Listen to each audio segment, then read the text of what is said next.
Hati dan dikasih oleh Allah Subhanahu wa Ta'ala. Di konten kali ini kita akan membahas tentang bagaimana asal mula penciptaan 4 anasir, dan 4 anasir ini memberikan amanah ataupun diperintahkan oleh Allah, diberikan amanah kepada jin dan manusia untuk beribadah secara lahiriah. Nah, kemudian di sini kita teruskan lagi percakapan ini.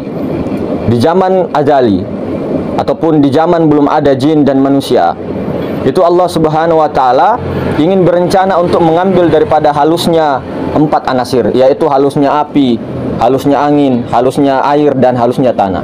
Halusnya ini mau diambil oleh Allah Subhanahu wa Ta'ala melalui perantara malaikat. Kemudian 4 anasir ini menjawab ataupun bertanya kepada Allah Subhanahu wa Ta'ala, "Ya Tuhanku, ya Allah, jika engkau mengambil halus 4 anasir ini atau dari kami ini, apakah kami sudah berhenti menyembahmu?" Maka Allah Subhanahu wa Ta'ala berfirman kepada 4 anasir tadi, "Ini 4 halus anasir ini akan aku berikan kepada jin dan manusia, dan kuwujudkan dia untuk menyembah secara lahiriah kepadaku. Jadi bukan tugasmu lagi, wahai 4 anasir."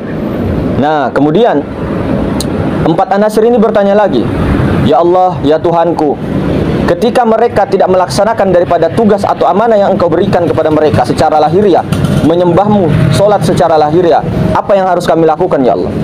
Kemudian Allah Subhanahu wa Ta'ala berfirman, "Goncangkan dia, rusak mereka, gabungkan semua keempat unsurmu itu, hancurkan mereka dengan 4 unsurmu itu, ratakan dia dengan kebakaran, ratakan dia dengan angin puting beliung, ratakan dia dengan tsunami, banjir, kemudian gempa bumi dan longsor-longsor." 4 anasir ini sudah memenuhi janjinya sekarang, saudara-saudara. Kemudian 4 anasir ini itu dari Nur Muhammad, tercipta dari Nur Muhammad. Nur Muhammad dari Nur Ilahi, Sir Ahmad dari zatnya. Zat wajibal wujud, mewujudkan daripada bayangan menjadi Nur Ilahi. Sifatnya Nur Ilahi menjadi Nur Muhammad. Nah, jadi Nur Muhammad tercipta 4 anasir: api, angin, air, tanah. Tanah tercipta dari air, air tercipta dari angin, angin tercipta dari api.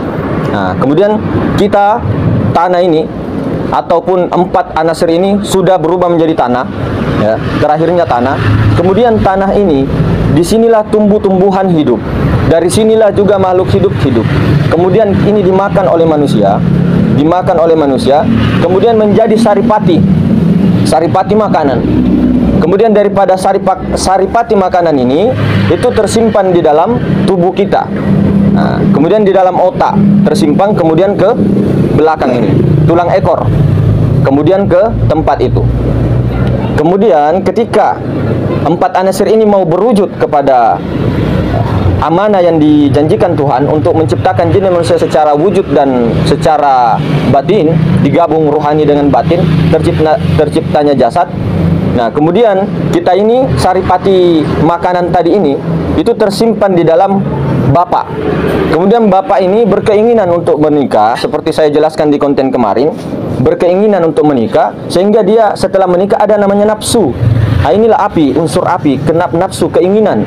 Kemudian setelah nafsu api itu mereka di malam yang indah, katakanlah begitu, malam pertama itu ada goncangan angin naik turun. Jadi disinilah unsur angin itu bertindak, ya, naik turun, akhirnya tercipta air, keluar air itu, tetesan. Kemudian dalam tetesan itu, inilah makna titik atau tetesan huruf ba. Kemudian dari huruf ba itu dibawa tetesnya naik ke rahim, jadi berpindah dari bapak kemudian ke ibu. Jadi tetesan itu berpindah jadi huruf nun. Kemudian dari huruf nun itu nanti akan terjadi lagi peristiwa-peristiwa yang kita kaji. Kemudian peristiwa-peristiwa yang melahirkan anak manusia dan jin, macam-macam. Nah, kemudian inilah proses penciptaan ataupun penggemblengan 4 anasir tadi. Makanya ketika 4 anasir ini sudah wujud di dalam batang tubuh manusia dan jin, itu kita punya tugas lahiriah, yaitu adalah melaksanakan kewajiban atau amanah kita, melaksanakan itu semua. Kemudian amanah lahir dan amanah batin juga kita tunaikan. Ketika amanah lahir ini kita tidak tunaikan, saudara, maka 4 anasir ini akan mengguncang kita. Apa amanahnya? Di dalam 17 rakaat sholat 5 waktu. Di situ ada rahasia-rahasia yang sangat besar. Ketika kita tidak melaksanakan daripada amanah, di situ akan digoncangkan 4 anasir itu. Ada terjadi kebakaran, terjadi angin puting beliung, terjadi tsunami, gempa, dan sebagainya, tanah longsor. Itu disebabkan karena manusianya sendiri. Ketika satu kampung itu lebih banyak daripada tidak melaksanakan ajaran ini, sholat 5 waktu ini, 17 rakaat sehari semalam, lebih banyak yang tidak melaksanakannya, nanti naik awan hitam. Kemudian Allah goncangkan itu bumi. Beruntunglah kita masih dikelilingi dengan amalan-amalan, kita masih dikelilingi dengan orang-orang soleh, para wali-wali Allah, paku buminya, karena itu memang janji atau amanah kita kepada Allah. Sementara gunung saja tidak mampu, Pak. Langit tidak mampu, Pak, itu dengan amanah yang seberat ini. Mungkin begitu, saudara.